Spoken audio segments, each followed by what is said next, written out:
दोस्तों सोचिए तब क्या होगा जब कोई हवाई जहाज हजारों फीट की ऊंचाई पर हो और अचानक उसका फ्यूल खत्म हो जाए।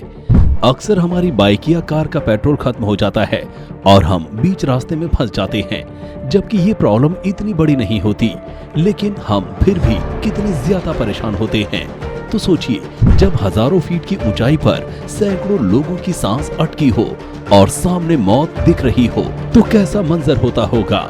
और ऐसा एक बार वाकई हो चुका है।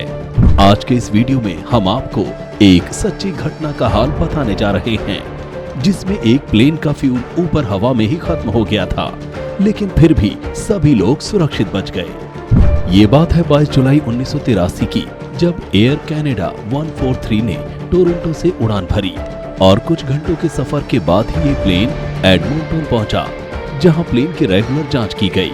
प्लेन ने यहां से उड़ान भरी और मॉन्ट्रियल में लैंडिंग की, जहां स्टाफ चेंज होना था। मॉन्ट्रियल से प्लेन की कमान संभाली कैप्टन रॉबर्ट पियर्सन और उनके फर्स्ट ऑफिसर मॉरिस क्विंटल ने। इन दोनों पायलट्स के पास 15 और 7,000 घंटों का अनुभव था। आपकी जानकारी के लिए बता दें कि पायलट्स का एक्सपीरियंस घंटों में गिना जाता है। पायलट्स चेंज होने के बाद रिफ्यूलिंग टीम को प्लेन में 22,300 लीटर फ्यूल भरने के लिए कहा गया और रिफ्यूलिंग टीम ने 22,300 पाउंड फ्यूल भर दिया, जो कि जरूरत के मुताबिक बहुत ज्यादा कम था। और ऐसा इसलिए हुआ क्योंकि तब कनाडा खुद को इंपीरियल यूनिट से मैट्रिक यूनिट में अपग्रेड कर रहा था और यही सिस्टम इस दुर्घटना का सबसे बड़ा कारण बना। प्लेन के उड़ान भरने से पहले पायलट्स ने भी फ्यूल लेवल चेक किए बिना ही रिफ्यूलिंग टीम को क्लीन चिट दे दी और प्लेन दोबारा एडमंटन के लिए उड़ गया। लेकिन अचानक कैप्टन पियर्सन की नजर एक सिग्नल पर गई, जिसे देखते ही उनके होश उड़ गए। उन्हें ये समझ में आ गया था कि प्लेन के लेफ्ट इंजन ने काम करना बंद कर दिया है। उन्हें लगा शायद कोई खराबी है।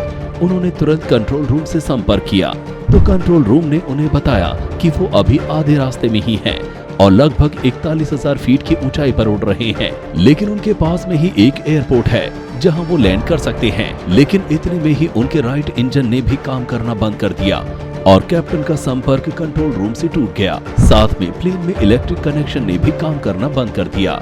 उनका प्लेन तेजी से नीचे आने लगा और अचानक उनका संपर्क कंट्रोल रूम से हुआ और उन्होंने बताया कि वो 4,000 किलोमीटर प्रति घंटा की रफ्तार से नीचे आ रहे हैं। जिसके बाद कैप्टन ने अपने फर्स्ट ऑफिसर को कैलकुलेट करने के लिए कहा कि वो अपने नजदीकी एयरपोर्ट तक पहुंच पाएंगे या नहीं।